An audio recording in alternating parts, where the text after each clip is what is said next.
Salam dəyərli müdavimlər, abituriyentlər, xoş gördük hamınızı. Mən Akşin Tahirov, tarix müəllimiyəm. Dəyərli yoldaşlar, vaxt itirmədən keçirik növbəti mövzumuza. Növbəti mövzumuz Səfəvilərin Ərdəbil hakimliyi dövrü.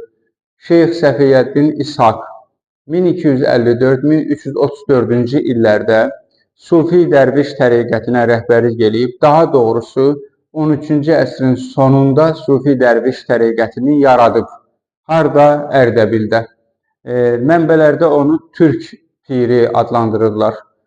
Demək, Şeyx Səfiyyəddin İshaqın tərəfdarları, tələbələri, davamçıları mürid adlanırdı. Mürid davamçı deməkdir.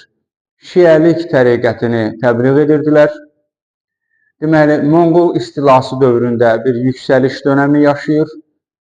Kəndlilər, sənətkarlar arasında geniş yayılmışdı bu Sufi Dərviş ordeni, yəni hərəkatı, daha doğrusu. Demək, 14-15-ci əsrlərdə isə bir daha yüksəliş dövrü var. Deməli, 14-15-ci əsrlərdə Sufi Dərviş təriqətinin yüksəlişinin səbəbləri nə idi? Bir, feodal ara müharibələri dövrdə, deməli, ədalətsizliyə qarşı olmaları, o dövrün, deməli, feodal ədalətsizliklərinə qarşı çıxırdılar təriqət üzvləri və eyni zamanda sünni hökmdarların, biz bilirik ki, Ağqoyunlu, Qaraqoyunlu dövlətləri sünni hökmdarlarıdır. Sünni hökmdarlarının əhaliyə qoyulan vergiləri israrla məcburi şəkildə tələb etməsi, əhalinin sosial vəziyyətinə fikir verməməsi, bu kimi hallar deməli Sufi Dərviş təriqətinin yüksəlişinə, nüfuzunun artmasına səbəb oldu. Şeyx Cüneyd 1447-ci ildən 1460-cı ilə qədər bu Dərviş ordeninə rəhbərlik eləyib. Deməli, öz tərəfinə bir sıra türk tayfalarını çəkir. Hansılardır? Şamlı, Rumlu, Ustaclı, Təkəli, Əfşar, Qacar və Zülqədər tayfalarını çəkir öz ətrafına və öz əhatəsini genişləndirir. 1449-cu ildə Cahanşah Şeyx Cüneydin nüfuzunun artmasını görərək onu Ərdəbildən çıxmağa məcbur eləyir, Ərdəbili tərk etməyə məcbur eləyir. Və bu məcburiyyət qarşısında 1449-cu ildə Cahanşahın tələbi ilə Şeyx Cüneyd Ərdəbili tərk edir. Bəs haralara gedir? Demək, tərəfdarlarını artırır, gedir Misirə, orada tərəfdarlarını artırır, Suriyaya, Mesopotamiyaya gedir, sonra da Diyarbəkirə gəlir. Ətrafını artırdıqdan sonra, tərəfdarların sayını çoxaltdıqdan sonra Diyarbəkirə gəlir və Diyarbəkirdə Həsən bəyin bacısı Xədicə bəyimlə evlənir, ailə qurur və Ağqoyunlu Səfəvi ittifaqı daha da möhkəmlənir. Lakin 1460-cı ildə Şirvan və Dağıstana yürüş zamanı, yəni Şeyx Cüneyd Şirvan və Dağıstana yürüş edir 1460-cı ildə. Cahanşah, Şirvanşah 1-ci Xəlilullahla ittifaqa girir və Samur döyüşündə, 1460-cı ildə Samur döyüşündə Şeyx Cüneydi məğlub edib öldürürlər. Tərəflərin hər ikisi ciddi itkilərə məruz qalır, amma Şeyx Cüneyd öldürülür. Sonra Səfəvi ordenində, deməli, rəhbər kimi Şeyx Heydər gəlir. Şeyx Heydər 1488-ci ildən 1494-cü ilə kimi Sufi Dərviş təriqətinə rəhbərlik edib. Deməli, o da atası kimi Ağqoyunlularla ittifaqı daha da möhkəmləndirir. Həsən bəyin qızı Aləmşah bəyimlə evlənir. Eyni zamanda Səfəvilərin qazi Sufi dəstələri ki var idi, onları hərbi qaydada sistemləşdirir. Səfəvilər qızılbaşlar adlanmağa başlayır. Başlarına 12 qırmızı zolaqlı çalma qoyurdular. 12 imamın şərəfinə adlanırdılar belə və Teymurilərə qarşı mübarizədə Uzun Həsənə, yəni Həsən bəyə, daha doğrusu Həsən Padşaha yardım edir. 1470-ci ildə Həsən Padşah, deməli, Şeyx Heydəri Səfəvilərin irsi taxtına əyləşdirir Ərdəbildə. 1483-cü ildə, 87-ci ildə və 88-ci ildə, yəni 3 dəfə Şeyx Heydər deməli Şimali Qafqaza, Dağıstana və Şirvana yürüşlər edir. Uzun Həsəndən sonra, Həsən Padşahdan sonra 1478-ci ildə hakimiyyətə gələn Yaqub Padşah 1478-1490-cı illərdə hakimiyyətdə olub. Səfəvilərin, xüsusən Şeyx Heydərin nüfuzunun belə artmasından, böyüməsindən ciddi narahatçılıq keçirir və onu təqib etməyə başlayır. Deməli, bu zaman Fərrux Yasarla ittifaqa girir. Kim? Yaqub Padşah, Ağqoyunlu Yaqub Padşah. 1488-ci ildə Şeyx Heydərin Şirvan və Dağıstana yürüşü zamanı Yaqub Padşah Fərrux Yasara kömək edir. Fərrux Yasar kimdir? Şirvanşahdır, kömək edir və Şah Dağı döyüşü olur. Şah Dağı döyüşündə, yəni 1488-ci ildə Şeyx Heydər öldürülür. Dəyərli yoldaşlar, davam edirik. Şeyx Heydərdən sonra Şeyx Sultanəli gələcək Səfəvi ordenində hakimiyyətə. Demək, bir məlumatı diqqətinizə çatdırım, sonra Şeyx Sultanəli haqqında danışarıq.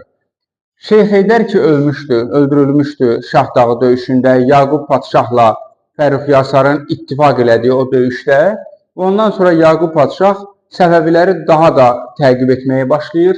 Gəlir Ərdəbili işğal edir, Yaqub Padşah Ərdəbili işğal edir. Şeyx Heydərin 3 oğlu var idi. Sultanəli, İbrahim, İsmail.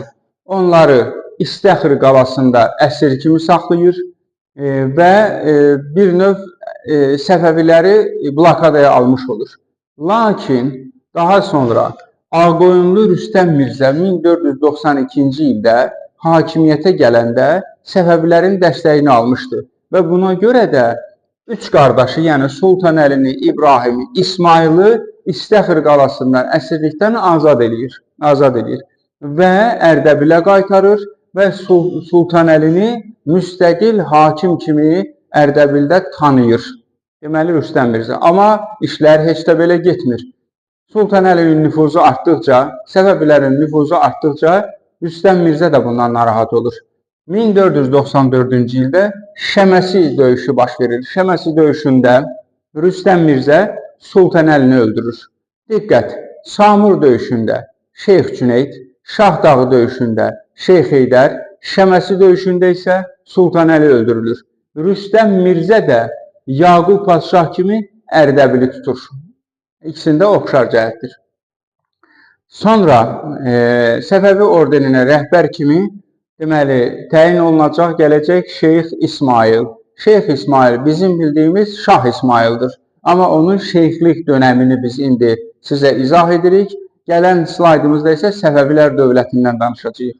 Şeyx İsmail Səfəvi təriqətinə 1494-cü ildən 1501-ci ilə kimi başçılıq edib.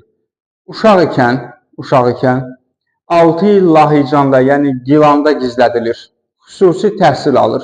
Bir sıra dillər öyrənir. Dövlət idarə etmə hazırlığı ilə əlaqədar ciddi məlumatlandırılır. Dövrün baş verən siyasi prosesləri ona ciddi başa salınır. Yəni bir növ gələcəkdə dövlət qurmaq və idarə etmək üçün hazırlanır Şeyx İsmail. Nəhayət 1499-cu ildə Şeyx İsmail Lahicandan, Gilandan Ərdəbilə gəlir. Ərdəbilə gəlir, öz varlığını göstərir, tərəfdarlarını toplayır. Ondan sonra Astaraya gəlir. Həmin qaydada Astarada da bir müddət davam etdikdən sonra Ərzincana gəlir, yəni Şərqi Anadoluya.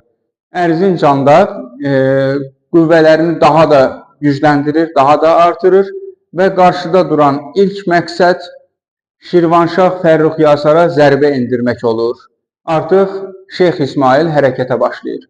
1500-cü ildə Cabanı döyüşündə Fərrux Yasarı öldürür Şeyx İsmail. Şamaxını tutur. Cabanı döyüşündən sonra Şamaxını tutur. 1501-ci ildə Bakı qalasını ələ keçirdir. Burada xəzinəni də ələ keçirdir. Sonra Gülüstan qalasında mühasirəyə alır. Amma Gülüstan qalasını mühasirəyə alanda İsmail Mirzə eşidir ki, Ağqoyunlu dövlətinin birinci qanadı ki var, Əlvənd Mirzə Təbrizdən qoşunla gəlir və mühasirəni dayandırır. İsmail Mirzə Gülüstan qalası mühasirəsini dayandırır. Orada bir məşhur ifadə var. Öz ətrafına bildirir ki, sizə Gülüstan qalası lazımdır, yoxsa Azərbaycan lazımdır. Hamı bir ağızdan Azərbaycan lazımdır deyir və nəhayət Əlvənd Mirzəyə qarşı yönəlir. Əlvənd Mirzə İsmaili neytrallaşdırmaq üçün ona Şirvan hakimliyini təklif edir. Bildirir ki, sən Şirvana hakim ol və bizim aramızda bir döyüş olmasın. Amma rədd cavabı alır. Bu rədd cavabı nəticəsində döyüş başlayır. Bu döyüşün adı Şərur döyüşüdür. 1501-ci il Şərur döyüşü. Deməli, 1501-ci ilin yazında baş verib. Ona görə bu İsmail Mirzənin, yəni İsmailin şah olmadan əvvəlki 1501-ci il döyüşüdür. Yəni şah deyil burada, diqqətli olun. Şərur döyüşündə İsmail Mirzə şah deyil. 1501-ci il Şərur döyüşü, Əlvənd Mirzə məğlub olur. Ağqoyunlu dövlətinin birinci qolu, birinci qanadı süqut edir 1501-də.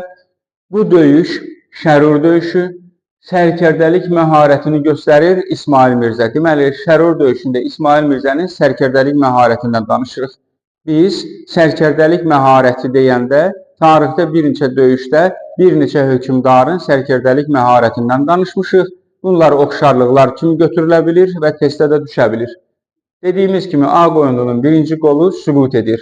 1501-ci ilin payızında hərəkatını davam elətdirən İsmail Mirzə gəlir Təbrizə daxil olur və özünü Təbrizdə şah elan edir və Səfəvilər dövlətinin əsasını qoyur. Səfəvilər dövləti 1501-ci ildən 1736-cı ilə qədər mövcud olur və ilk paytaxtı da Təbriz şəhəri olur. Dəyərli yoldaşlar, Səfəvilərin Ərdəbil hakimliyi, yəni Sufi Dərviş təriqəti və onun rəhbərləri haqqında məlumatlar bu qədər. Gələn slaydımızda artıq Səfəvilər dövlətindən danışacağıq, izləmədə qalın.